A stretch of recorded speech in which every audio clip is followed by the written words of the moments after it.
How did it start? So Evan Spiegel, who is the co-founder of Snap, he brought it himself. He was a student at Crossroads School of Arts and Sciences in Santa Monica. And it was a program that he experienced as a student where people sat in a circle, very simple, one person talked at a time. And what he noticed is it made middle schoolers kind to each other, which is not normally maybe the situation, and people got to know each other in a different way. So when he started the company, the investors said, get the culture right from the beginning, make sure you're super intentional about it. And so he said, well, if this worked for middle schoolers, surely it could work with engineers. So he himself sat in a circle and one person spoke at a time. They used it to make a decision for when the moment occurred where, again, investors were saying, let's move you all up to Silicon Valley.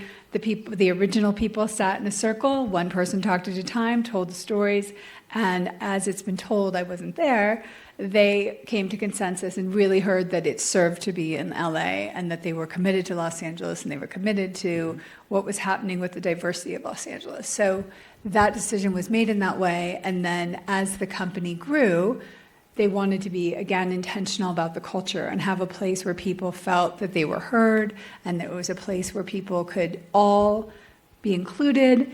And yeah, so they brought a team in. I've been leading it for 9.5 years, and it's part of the culture. So on day one, when people join Snap, you come, you get your badge, you get a coffee, you walk in a room, you sit in a circle on the floor, you walk in, you're like, what's happening? This is so weird. And then eventually you see quickly, it's so efficient because you get to know people one by one. And so we'll do, tell the story of your name, and then quickly you meet these people that are different levels, they're different from different countries, they do different things, you might normally not work with them, but immediately you have a group of people that you know, which is very helpful a week later when you need to get the thing done and you know someone on that team. And so we do this throughout the company. And you do it regularly? Is this like a part of a ritual every week, or how can I imagine that, when you're a company? How big is Snap right now? How many people? So over 5,500 people. Okay. And so, yes, it's part of new hire, but it's also part of teams. 90% of teams are in council. And we also do cross-functional councils. And it's really just a way for us to pause, as we talked a lot today about AI and how we go, go, go, go, go. This is a moment to be really intentional about it and learn to listen to each other. We have offices all over the world, and obviously we're really culturally sensitive and make sure that what we're doing serves each office, but we have a shared practice. We have this way that people can come together and just get to know each other. You take a pause. Always it goes on your schedule and you're like, oh, I'm so busy, there's no way. And then people go and then they're super grateful. And as we talked earlier about gratitude and connection and collaboration, this is what we're finding is the impact to the business. We're finding that actually slowing down, taking that moment and just storytelling, this is not group therapy, this is therapeutic to hear your story told, but one person is talking at a time. So really, you're practicing listening. And being better listeners makes us better with our customers, with our clients, and ultimately the people that we serve. And as we're getting close to 1 billion, we really need to make sure that we're listening and tending to the young people and tending to people who use this app. And so by being thoughtful and kind and coming from the heart, that's why we do it. But we also do it because it makes us super efficient. We're 5,500 and we're competing. Like what we talked about today, we're collaborating to compete with some big other organizations, and we need to be nimble. We're still like a startup, and we're able to do it by being kind and loving and empathetic and resilient. And this is also, because it's built in joy and celebration, this is something that then when there are unfortunate things in the world or when there's big changes, we're able to come together, process a leader leaving, and be able to move.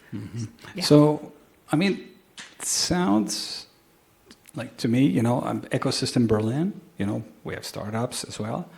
I don't know of anybody doing this. I know of companies struggling with culture, like dramatically. High turnover, right? People leaving, like 30%, of retention rate, like really fighting. And it seems you have a strong culture within Snap. would you say? And partially it is because you use this method from the beginning on, right? Would you say, is that what your employees also say?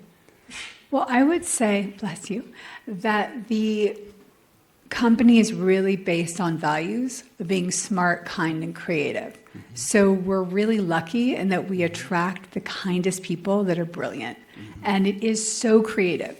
And this is part of what we're doing in building trust. When you feel safe, you can create. When you feel scared to speak up, you don't. And so this is one of the ways that we do it, but it's because we have an incredible team. And people are willing to go for it. And people care so deeply. People are so excited about it, and they're going for it. Well, that's interesting because there's many stories about startups, I think in different countries, and especially keeping the culture, keeping that energy, keeping that level up when you grow. And you are 5,500 people now. So you're a big company. Seems quite really amazing. So I wonder, did anybody, like maybe also from your investors, did anybody look at you and say, oh, this is like, the California hippie playground, kind of making fun of it as well, when they saw this in the past? So we just completed a study, and of the leaders that were interviewed, 70% of them said that they had resistance when they walked in. That they walked in, they're like, "What is happening?" Yeah, because I can imagine. Of course. Yeah, listen to my accent. The whole thing. Yeah. I'm sure people are like, "What is she talking about?" It's super simple. We used to sit around a dinner table. We used to sit around a fire. People shared stories one by one. We would listen to our elders. This was something that all of us come from this history. Sure. And we need to bring something back to be intentional. As we're going and going, Absolutely. We do need something to practice. And so I think that people walk in and think, like, oh, and then they see how efficient it is. And that they also see that I'm not asking, we have a whole team, we're not asking, like, what are your feelings and talk about your da-da-da. It's, tell a story about a celebration. And so I invite you in the beginning of a meeting, every meeting, but at the beginning of a meeting, go around and just have everybody share a snapshot from their weekend, a moment. Not the whole thing, not about the da-da-da, just a snapshot. And you'll know what's happening in people's lives. Mm-hmm. And then you build empathy. Then you see them a little differently. Then you see how much you're the same, how you share the same story, you're going through the same thing, or you didn't know about that thing. And as we're a global company, we do need to learn about each other. And we need to understand that we all, as we've heard today, share the value of and the common ground that we of look purpose for, and right? love. Absolutely.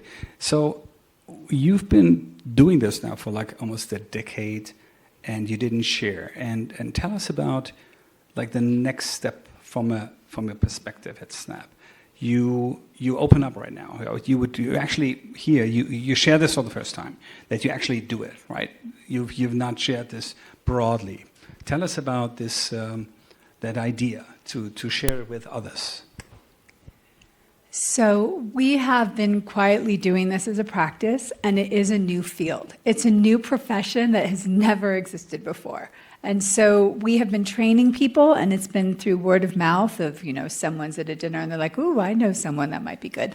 And so we've been leading free counsel trainings through dandelion.com, and people sign up. And then we were more intentional and started university partners like University of Michigan, the Center for Positive Business. We've been working with them and bringing it to the students, thinking about how we develop a group of people that practice, and then eventually, hopefully, there's jobs. We are in this moment of really trying to build a pool in Paris, heads up. And we want to create facilitators there because we do hire full-time facilitators in different offices. We have somebody in Singapore and Dubai and London, and they are really there for the culture and to support the people, to work really closely with HR and with their cross-functional partners to see what we can do to support the business. We've been working in a huge way with the sales team because the sales team has found that they're able to quickly connect with their partners, and the partners really are curious about the business. They come and they have an experience, and then they understand our values and they understand who we are, but they get to know each other really quickly. So as we've been going out and as there's other organizations that are interested in this practice, we need facilitators that eventually will heed that call. So we, like everything at Snap, we open source and we want to bring it out into the world, just like the lenses. And this is a super simple thing. We didn't invent invented in no way. I mean, people have been listening to each other and practicing this. And so this is something that we think we're really grateful that we've been able to do it. And we also want other people to feel empowered to go for it. And do you think is this for any company, any size as well? Or do you think like two like really large companies, like, you know, corporate companies, that it wouldn't work? Or would you say no, take the courage, start in small teams? Would you encourage people to do it and try it out? Yes. So I spent 20 years in schools and nonprofits, and this works with kindergartners and this works with seniors. So it's a one-on-one, whoever it is on your team. Ideally, I like to introduce this to board of directors because I do believe that having that buy-in also helps. We are not a program. We are not an initiative. This is embedded in this really incredible way in full partnership. So I think you just start, if anybody's interested, you start with you and your partner. You start with a birthday party. Whoever's birthday it is, everybody go around and say the thing that you appreciate about that person. So yeah, just starting in joy and celebration. But do not start with problems, please, because then anybody walks in and they're like, ooh. So yeah, start in love. Thank you, Kelly, for coming. Thank you for you. sharing this. Thank you. Super interesting insight. And I'm really curious how like our HR ecosystem will react to this. I think Berlin is a good place to do it as well. So I'm looking back to my team in Berlin. Let's get this back to Berlin. And thank you as well for sharing this insight from Snap, which surprised me. Right? Thank you so much for coming. Thank you. Thanks for having me. you. Thanks.